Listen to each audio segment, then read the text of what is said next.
You're listening to Retail Remix, your inside access to candid conversations with the people shaping retail's future. Here's your host, Alicia Esposito. Welcome, everyone, to the 100th episode of Retail Remix. We are 2 years into this incredible journey, and on one hand, I can't believe it's here, and on the other, I can definitely believe it's here. We kicked off this series shortly after the NRF Big Show in 2020, which honestly feels like it was a totally different world. We were bright-eyed and bushy-tailed and focused on speaking with as many executives as possible so we could build out our content calendar and prepare to launch something amazing. A few short weeks after unveiling this series, our offices closed, we were all sheltered in place due to COVID-19, and our priorities from a content perspective significantly changed. And I'll be honest, some of those days felt long, stressful, uncertain, even frustrating. And I'm sure a lot of you, if not all of you, can relate. The industry at large underwent such seismic change, which inspired us to launch some new programs and experiences like Retail Reset to bring the industry and our community together. Simultaneously, we continued to plug away at Retail Remix, reaching out to some of the industry's top brands and thought leaders to get their perspectives on where the industry was, and most of all, where it was headed. Month by month, we saw, and continue to see, our audience grow. And it is because of all of you who have subscribed to the series, who listen to new episodes every week, and who share your favorites with friends and colleagues. Those shares have created a ripple effect in which people are inspired to go back into the archives and listen to some of our older conversations. We have had some incredible discussions, even debates, over these past 100 episodes, and I'm thrilled to say it is only the beginning. We have so many great episodes coming down the pike and ideas that we're excited to tackle in the future. But today, we celebrate where we've been, how far we've come, and how we're driving collaboration and innovation across the retail industry. So with that, let's look back at our top 5 conversations, selected by you, our listeners. At number 5, we have our retail design panel, featuring Burney of Genzler. This conversation was on the heels of our unveiling our inaugural retail design survey. Not only was this the first iteration of the survey, it was an important one. It was a crucial moment for us to spotlight the new trends and challenges in store design and experience amid the pandemic. We discussed everything from budget shifts to changes in design teams and the creative workforce, and how the emergence of new trends like contactless commerce were impacting immediate and future design decisions. It was interesting to get Aaron's perspectives, largely because he has worked with a multitude of different brands and teams, and he certainly did not disappoint. In this particular clip, he discusses at a high level how the design discipline and function are changing. We all agree design is very important, that visual experience does play a role in building your brand, building that recall and that richness of the experience. So I'm glad we're all aligned there. But I would love to hear your take on how companies are prioritizing that visual side of the equation in a tactical sense. So just for context, like our survey said that despite all the layoffs and furloughs that were happening within their organizations, their design teams either stayed the same or they actually expanded over the past year, which I thought was very interesting considering all of the volatility that was taking place over the past year. So, I mean, are you seeing more budget, more attention being placed in this area of the experience equation, so to speak? Like, are your clients hiring more people? Are they trying to build out their skill sets in any way? And I understand you can't really get into specifics, at the client level, but I mean, more broadly at a trend level, I mean, what are you seeing there? Yeah, I think, the ones that, are looking to designers to kind of help them through this transformation are definitely keeping their eye out and looking for kind of the best and brightest in talent. There are kind of three critical things that I'm hearing from retailers right now around how they're approaching and looking at their businesses. And the first one I would say is really looking at right sizing their business. We've seen a dramatic shift, and I think this plays into staffing, both ups and downs, a dramatic shift in consumer behavior, as you mentioned at the beginning of this segment. There's a simple amount of times that people go to the supermarket in a week or even shift to delivery of the subscription services, right? But executives are looking at this behavior and really trying to determine how behavior will shape the opportunity for their business in the future. In many cases, this involves right-sizing certain categories or even their real estate portfolios to help position them for future successes. So there's been a huge shift, as we have all seen, in where people live and where they work, learn, or even play. And every business is looking at this very carefully to see how they come to market. The second one I'd mention, which was really this notion of optimization. Companies are really looking at this through the lens of everything from supply chain to creating manufacturing and local fabrication opportunities, or maybe even just cross-training sales staff to think about in-store service as well as online fulfillment and delivery opportunities. So I think that's really kind of the second thing that I'm seeing in a big way. And then I'd say the third one that a lot of clients are talking about and really asking about is, how do I differentiate myself as I move into the future? So it's really this idea of what's unique about my company, my organization, and really identifying that and taking a stance on that as an organization. So this ties directly to everything from online to social channels, as well as the in-store experience. And it also ties into the organizational structure, as we mentioned, right? So how do those teams come together? How do they work together? How do they overlap? And how do they have common goals and kind of KPIs to drive the business forward? Our next episode on this list features Thomas Epting, director of Shopify Fulfillment Network. While a lot of companies were undergoing product pivots and economic hardship during the pandemic, Shopify was experiencing record growth. A lot of merchants were navigating store closures and were looking to build out their e-commerce capabilities. Needless to say, Shopify was there to support them.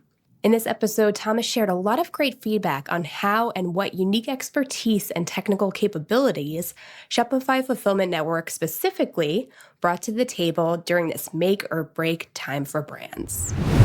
Yeah, it's truly been fascinating. I like that you alluded to the time machine effect, because that acceleration is very real. It has permeated, I think, the entire retail landscape and has impacted companies of all sizes. But to drill down into your target audience, I appreciate you bringing up that transition that so many businesses have had to make.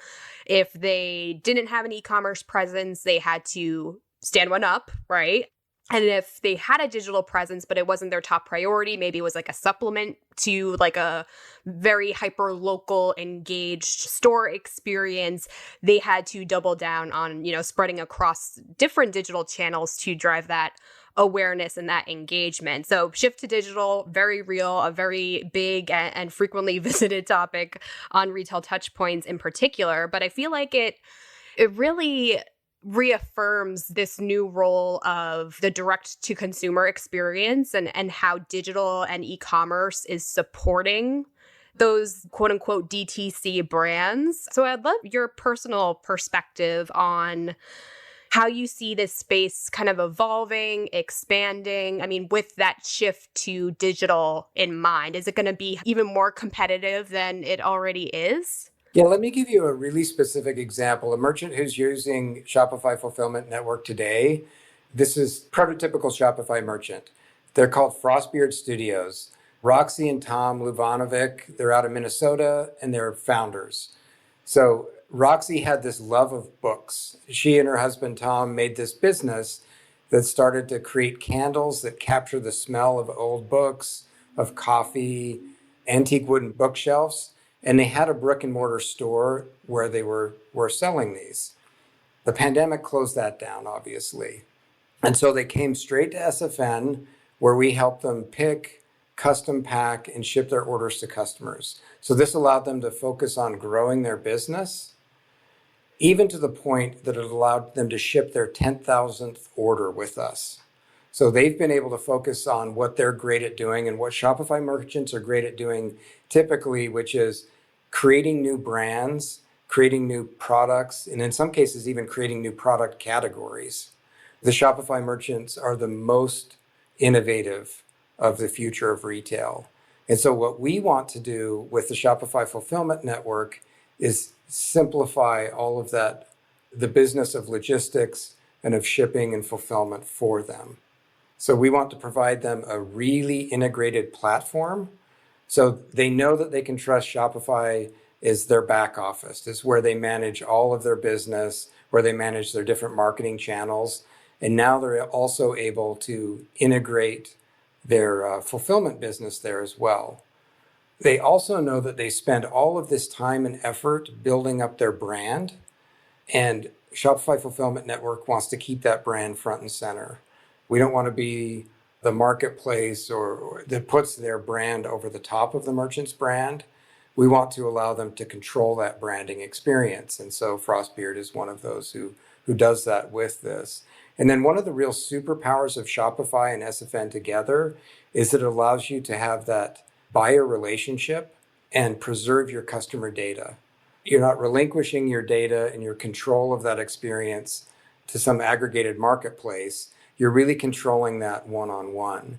And so back to the question you asked, here's how it's going to become more competitive and why the Shopify merchant is set up to succeed. They'll be able to have that relationship with their customer, provide the world-class experience that all buyers are expecting, but still be able to keep that customer relationship and keep that high brand touch point. I'm really excited to share this next clip with you because this episode features two experts from the world of Kroger, a retailer that we are always keeping tabs on for its innovation. Specifically, our guests, Milan Mahadevan and Kara Pratt, are from 8451 and Kroger Precision Marketing, respectively, and they answered all of my questions about retail media. And boy, did our audience respond.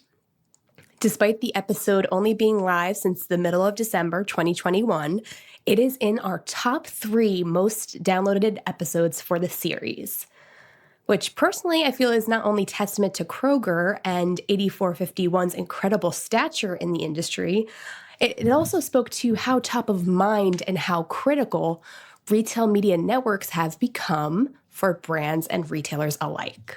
During this conversation, we dig into the company's innovation in retail media and how digital opportunities are extending into new omni-channel engagement strategies. Who is more involved or becoming more involved in these conversations around impact and performance of these campaigns? Because sometimes I feel like the issues or the concerns of marketing teams are sometimes in a vacuum, right? Like marketing is in control of marketing, but I'm seeing glimmers of different teams being involved in these conversations. And of course, the C-level putting a closer magnifying glass on marketing specifically because they want to understand, to your point, the impact of these programs and these initiatives and how they're driving more tangible and in some cases bottom line results for the business. And I'm curious if you're seeing a similar shift or similar evolution in terms of who's thinking about performance, who's thinking about data privacy or consumer perception of data privacy of these types of initiatives. Like, is this something that is slowly but surely extending into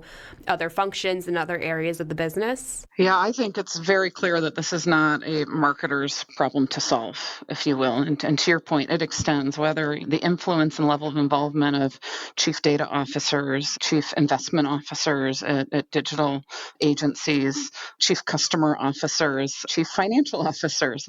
It continues to move through lots of different really critical C-suite functions for everybody being mindful of this. For brands that try to solve this in a silo, or organizations really that try to solve this in a silo, they're going to come up short because it's not just around marketing effectiveness. It really breeds off of the transformation that's taking shape for how and when people shop, right? The digital transformation, omni-channel expectations that customers have, and of course, privacy as a common thread throughout all of it. And that feeds into how organizations kind of organize, structure themselves to then influence where investment comes from. How do they operationalize their strategy? So this is not a single kind of functions opportunity to solve, but many different kind of layers within the organization have a responsibility to lean in and dig in together. And, Millen, I'm sure you've got lots of thoughts on this too. Yeah, 100%. I mean, I think this isn't about an individual team within a brand or even a retailer. It's about all of those teams come together and having an intense focus on the customer and intense focus on kind of return around it. And so we've seen, I would say, every part of an organization lean into understanding and influencing how, whether it's media dollars, advertising dollars, marketing dollars, are used to reach customers and to drive a return. Excellent. So that leads me to ask, I mean, how will these conversations evolve or the teams evolve as we start to think about the future? And by the future, I mean, Kara, to your point around the omni experience and the potential of bringing these more connected and immersive media and content experiences to the store level. I know we're starting to see little rumblings of like store as media and store of the future, and how digital content and personalization is a really strong connecting point for that. So what are you seeing in that particular area? We see a real collapsing from, I think, historical mindsets where there's kind of a fractured or separation historically in, digital versus traditional channels, digital versus physical retail touch points, et cetera. So that shopping funnel is just going to collapse. And you can create these moments of inspiration, and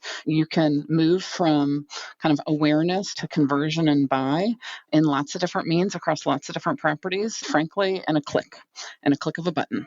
And so that's where the real power of shoppable media and the evolution to how we're delivering against consumer expectations really sits at the forefront. Omnichannel commerce is going to continue to evolve the touch points within a physical store and the digital means of being inspired when somebody's kind of shopping in a physical store, yet kind of using an app when they're in that moment, to not just using that for influencing pre-trip planning or adding coupons and offers and incentives, meal planning recipes and inspiration, et cetera, but helping to navigate in the store. There's so many opportunities for the physical world and the digital world to collide and be really helpful to help consumers live healthier lives, make better decisions, and just make things easier in a relatively chaotic environment. So what I really love about the landscape is the change is being driven both by the consumer and consumer expectations, as well as the market and net new regulations and ad tech evolutions. And I think one tenet that we fundamentally believe in is consumer expectations are only going to grow. They're going to get higher. Immediacy, convenience, that's the way of the future. And we're just at the beginning of it. And so we see a lot of exciting evolution within the landscape as the physical and digital worlds collide. Millen, any builds on that? I thought you answered it beautifully.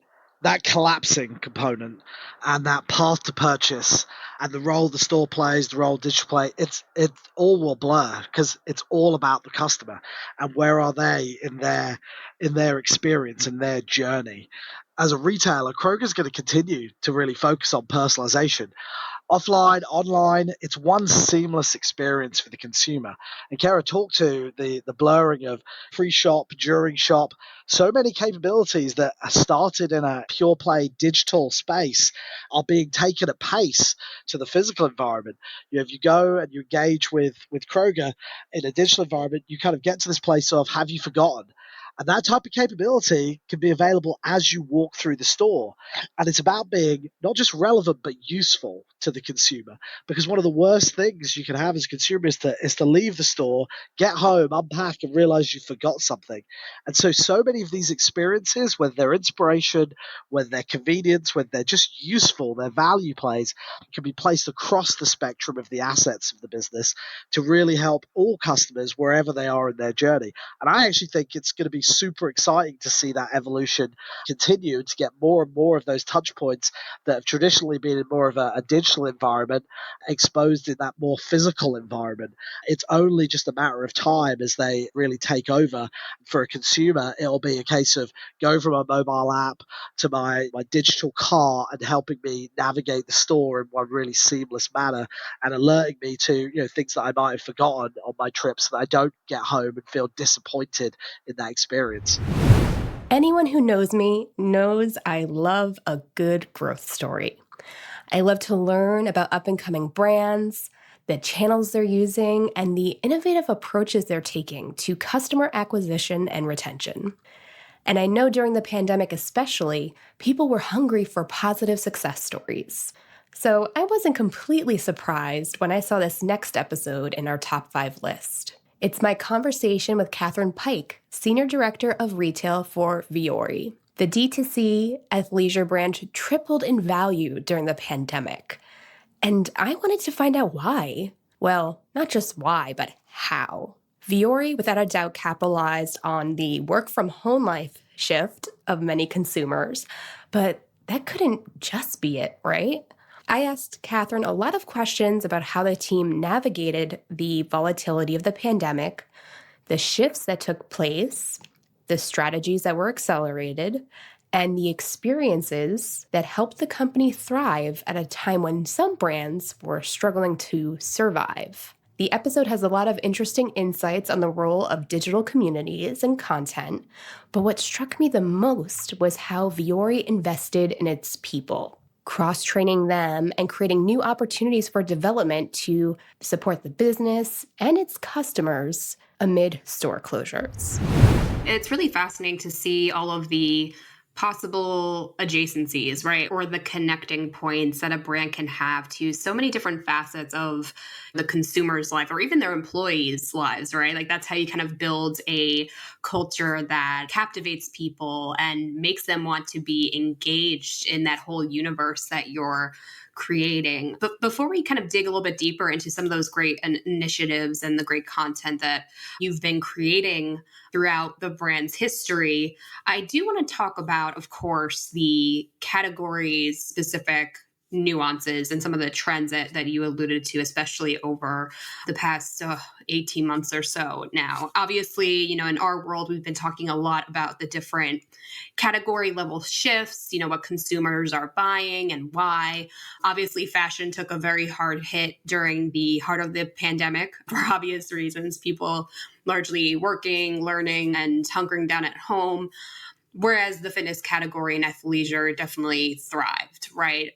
But of course, I'm sure that doesn't mean everything was all sunny for the Vuori brand. So, let's kind of take a look back before we talk about the path forward. What were some of the most critical actions or even growing pains that Vuori experienced throughout 2020? Because prior to this, you guys were seeing some pretty significant growth, right? Correct. We were definitely seeing, I'd call it significant growth prior to, but then what occurred with the shutdowns and the closures, went far beyond significant. It just went crazy. And so I think first and foremost, when I look back at the challenges, you got to talk about that time when our stores were all closed, because I've never experienced anything like that before. I think in my entire career, I've had maybe one natural disaster close a store for 2 days or something like that. But we keep our stores open. It's what we work to do. So the idea of closing with what we thought was going to be a week or maybe 2 that ended up being close to 3 months, that was just a really wild time, because early on, our senior leadership team and our CEO and founder said, we're going to do everything we can to keep the team together through this. And so we had to pivot very quickly to find ways to keep our entire staff on and paid and still meaningfully contributing to the business, because that's what they wanted to do as well. So in those early weeks, we were cross-training into new departments. We had retail employees who were trained into marketing, customer service. We created a whole new role that still exists today due to that cross-training and some of the efficiencies we found there. We put together in-depth training sessions with different departments so that our retail team came out of this with knowledge they never would have had about literally all functions and departments of Vuori and how we work. And we just basically got very, very creative, and we had it day to day in how to make up that time and make sure that when we did reopen, our goal was that we would have a leg up and we would be ready to go because we kept our team engaged and we actually invested in them and their training and their skill sets so that we reopened. And luckily for us, like, not only did we have a team that was so grateful and enthusiastic to come back, but we came back to all those people who found us during the lockdown period. There were restrictions, but they wanted to come in the store. And so we definitely got extremely busy very quickly when we did reopen our doors. And since then, the biggest challenge has just been an exercise in how quickly can you possibly scale to keep up with the growth. And finally, at number 1, we have our interview with Stephanie Fox, COO of Thracio. The marketplace space has been hopping over the past year, and a lot of attention and funding is being placed on acquirers and aggregators. Thracio in particular has been spotlighted for its data-driven approach to identifying and acquiring brands that have the power to scale. And what's interesting about this company is that they create 2 clear paths to scale. Either Thracio focuses on honing the brand's marketplace strategy and content, or helps the business roll out a branded D2C site experience. The company has received $3.4 billion with a B in funding as of this recording and is undoubtedly one of the leaders in this fascinating market. That's why I wanted to sit down with Stephanie, who was actually the company's first employee. I wanted to get her take on the company's growth, its unique position in the marketplace world, but also how the brand is responding to the fast evolution of marketplaces, new platforms, new brands, and of course, new competition, and how that's impacting Thracio's growth roadmap. Data is a big part of your model, right? Like how you kind of go about optimizing, I guess, your mix and figuring out the strategies for growth for your brands, right? Like how does that work? Where does the data come from? What's the process? I mean, we're talking so much about data-driven decision-making, and it's largely through the lens of like omni-channel retailers. But I mean, the e-commerce landscape is so vast, and there are so many of these like smaller businesses, like there are still opportunities for them too. So, I mean, what does that data-driven approach or model look like for you? Yeah, great question. And I think it's probably the most important factor to success in e-commerce is to let the data drive decisions, because we all have what we think is going to work, and you just have to trust the data. So we've from day one done that in every department at Thracio. So our creative team, for example, everything is split test. Everything, if we launch a new main image, we're watching the conversion rate before and after. We're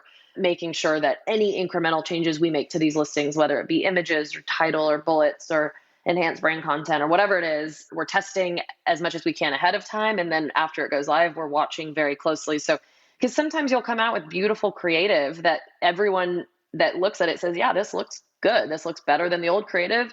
And then you push it live and then conversion rate tanks. And you're like, wait, what happened? And the Amazon customer liked the old packaging, or liked the old images. And so you have to just take that information and say, okay, go back to the drawing board and try it again. And then when you make it better, you have to try it again and make it better and better. And so that it's just this constantly iterative process. But I also think like when you let the data drive decision, that it takes all the emotion out of it. So there's no, well, I like this product or I like this packaging, and you just have to see what the data tells you, and then you prioritize based on that. Yeah, I like that. So that data-driven approach dictates not just what that D2C Shopify-powered site looks like and what that experience looks like, but also how they're presented on Amazon.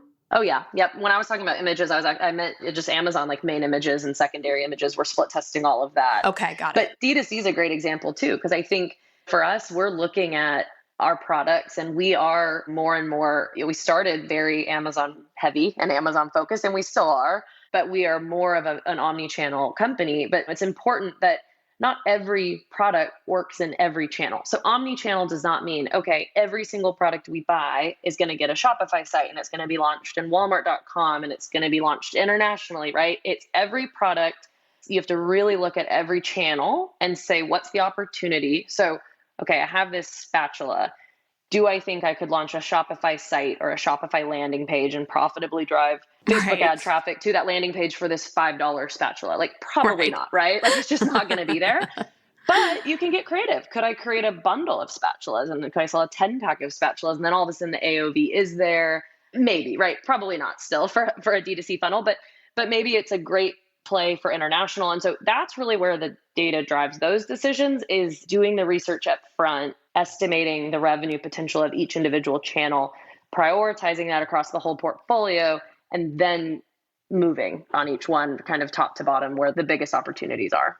That's actually really a great point, because you're trying to find products and businesses that are at all stages of maturity, I'm sure, right? Like, so if you're going back to that spatula, if you just have the one spatula, like that's your laser focus, you do it great. Like you can focus on building that business through already existing marketplace channels. Whereas like if there's more of a portfolio or a brand that is blossoming, I guess you could say, and has a lot of potential, that's probably where you would want to invest the time, effort, and energy in developing I don't want to say separate presence, but you get what I mean, an extension of that brand in some way to create something higher value for the customer. Exactly. And I think that's where it's starting to get really, really interesting at Thracio, because the more companies we buy, the more products we buy or launch. We have an entire product launch team that's launching lots of products right now every single day. And so with each product launch or each product acquisition,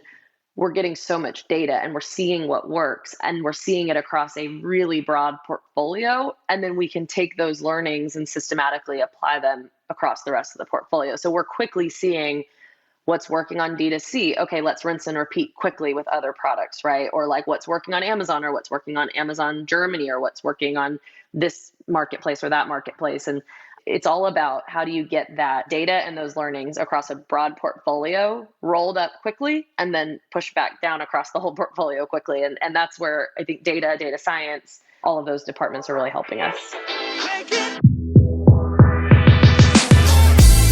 If you missed one of these episodes, I encourage you to check out the show notes, which includes links to these fantastic conversations. We've remained dedicated and laser-focused on spotlighting timely trends, fascinating case studies and examples, and thought-provoking discussions around the issues that are driving industry change and innovation. Thank you again for taking the time out of your lives to listen, and we look forward to educating, empowering, and, of course, entertaining you more in the future. We'll see you next time, friends.